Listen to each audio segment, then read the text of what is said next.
Seems they're trying to get a hand from overseas with analyzing the weird stuff they've been seeing in space.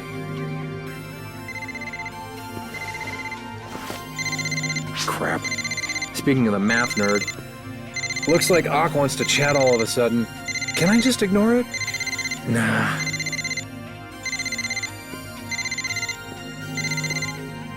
Listen up, Mr. 10% Casanova. When I call, you pick up in 2 rings. Look, we can't talk if you blow out my eardrums. Just tell me what's up already. Wait. Are you with the Oracle fleet? What are you doing all the way out there? What do you think? I'm on some kind of space yoga retreat? They asked me to come. They got a situation here. Oh, right. Well, listen. We've got a situation too. A full-on 200% capital S. Okay. You might want to elaborate on that one.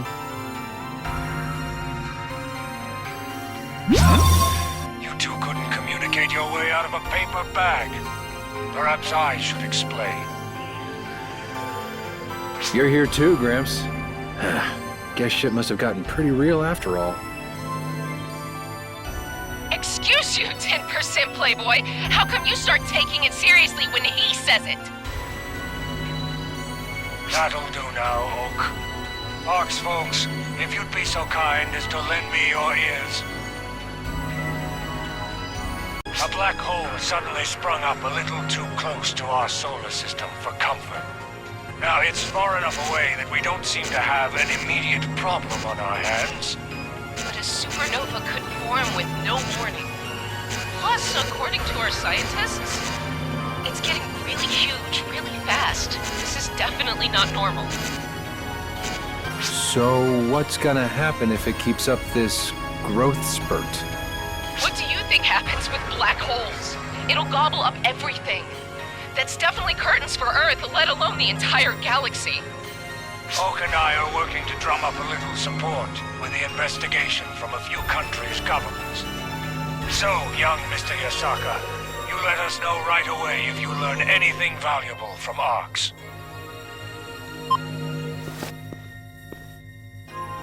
What are the odds that we'd both be up against suddenly appearing, rapidly expanding black holes?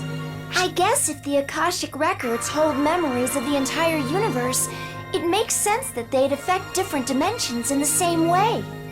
I'm feeling more and more like I've got some skin in the game here. Guess I'd better go tell Hitsugi and Al what's up. If anything happens, let me know. Think of me like your point man for all things Earth. Understood. Thanks, Inga.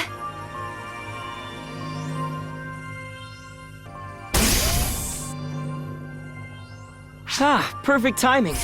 I was just about to call you. Can we get this over with already? I've got 1,000,001 things to tend to in general affairs.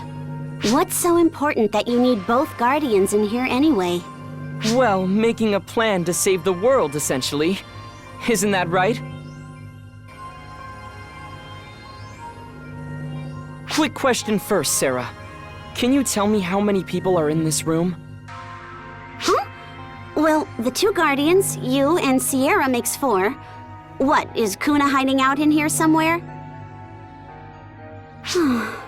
Please tell me there's a point to all of this.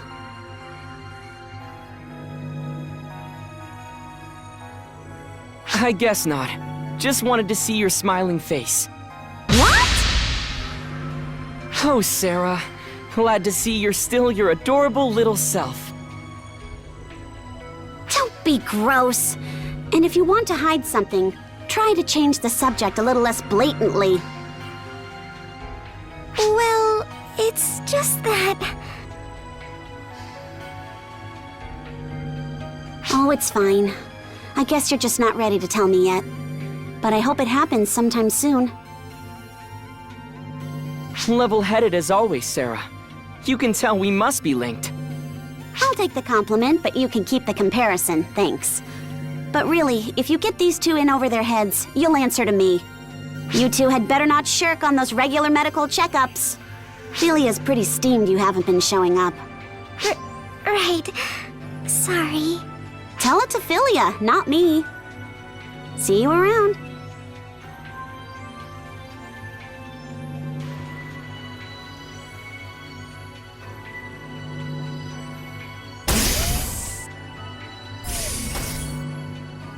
come Sarah couldn't see you, even though she and Xiao are linked? Well, it's hard to say what exactly determines whether someone can see me.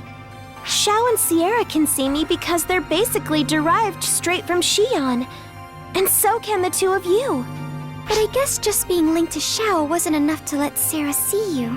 I figured it would work because your bond with Xion was similar to my photon link with Sarah. But no dice.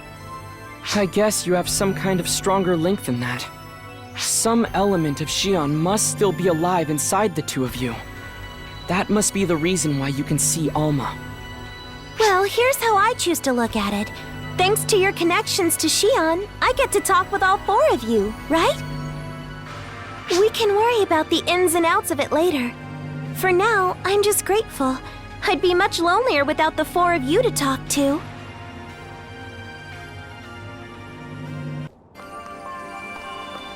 Predecessor! Whoa! Hello, Klariskrays. You should be careful about tackling people out of the blue. That little lady just called Matoi predecessor, right? So I guess that makes her Klariskrays the Third? Oh, I've been reading the records, so I have a general idea of what happened. Pretty interesting having the second and the third around at the same time, isn't it? Hey! That means all three generations of Klariskrays are gathered here right now! What an amazing moment! I wish we could take a picture. Hey, Bonehead! What are you standing there muttering into space for? Come to think of it, I know my name's Alma, of course, and good old second is Matoi. But what about little third here? What's her name? Her name? Whose name? Matoi? Ma'am, is everything okay? Oh, it's just that Alma was... Wait, forget I said anything. Alma? Wait, I know that name. She was your predecessor, right, my predecessor? Oh, I'm a celebrity! You've really done your homework, haven't you, Klariskrays? Of course! Alma, the great first Klariskrays, followed by the illustrious Matoi. So, Bonehead, care to take a guess what my name is?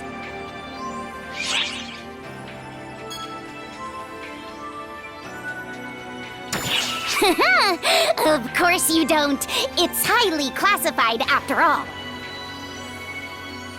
Khasra actually dug it up just the other day while he was looking through some of Void's old files. And here it is. Ready? It's Iris. Iris? Huh. Uh-huh. It was written I-R-I-S-S in the files, so we figure it's an ID number or something. But it's my name as far as I'm concerned. Huey said it had a nice ring to it, too.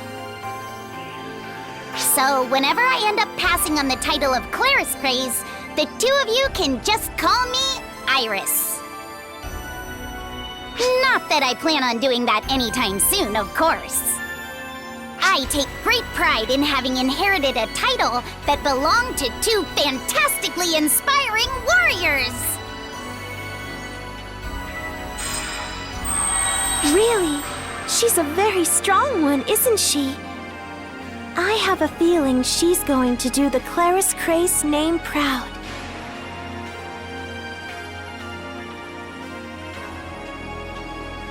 You want to know what happened 40 years ago? I guess you're talking about our war with Elder. I heard that you sealed away Elder back then, but how did you manage it?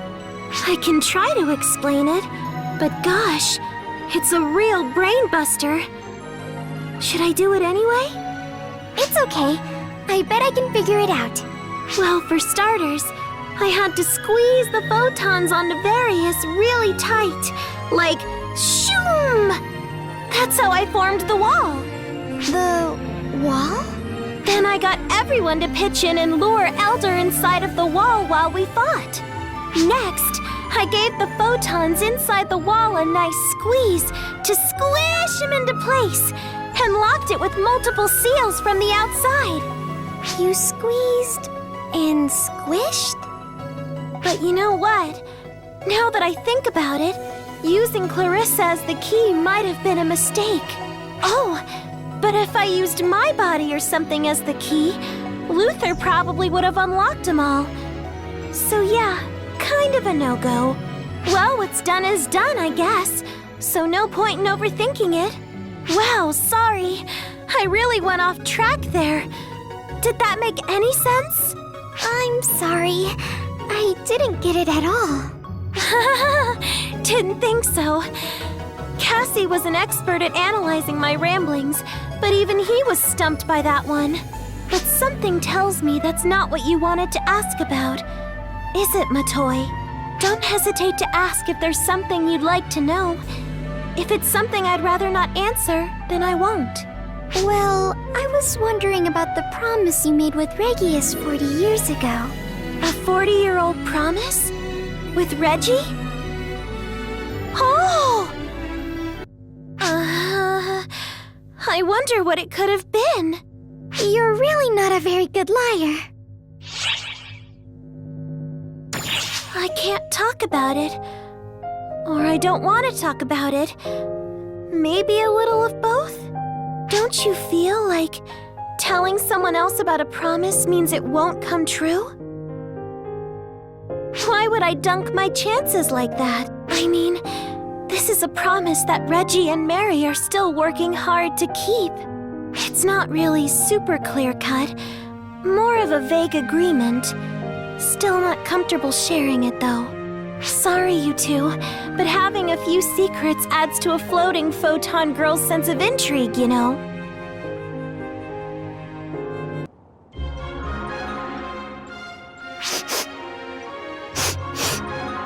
Pull yourself together, Aurora. What happened to you being a so-called goddess of beauty? Is this the way a goddess behaves? Even goddesses can be affected by things such as this, you brute. Besides, I'm not the type of lady to cling to my past glory forever. Well, what a wonderful improvement. What are you two doing?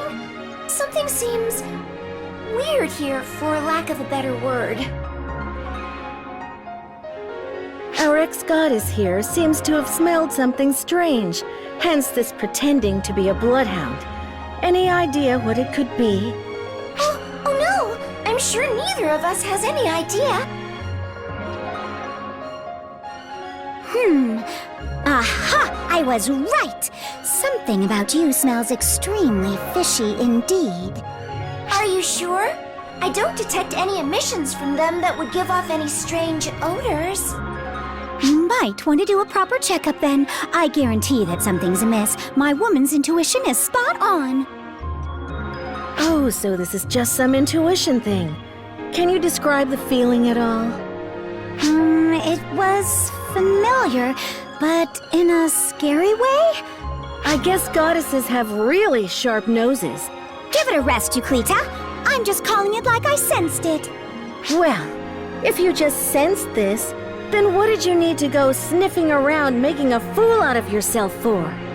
Look, it felt like it heightened my senses. Wow!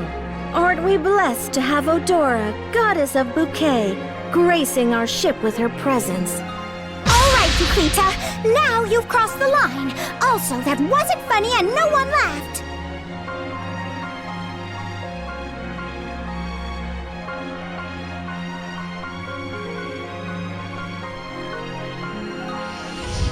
So what exactly do you think Aurora found so familiar, yet scary?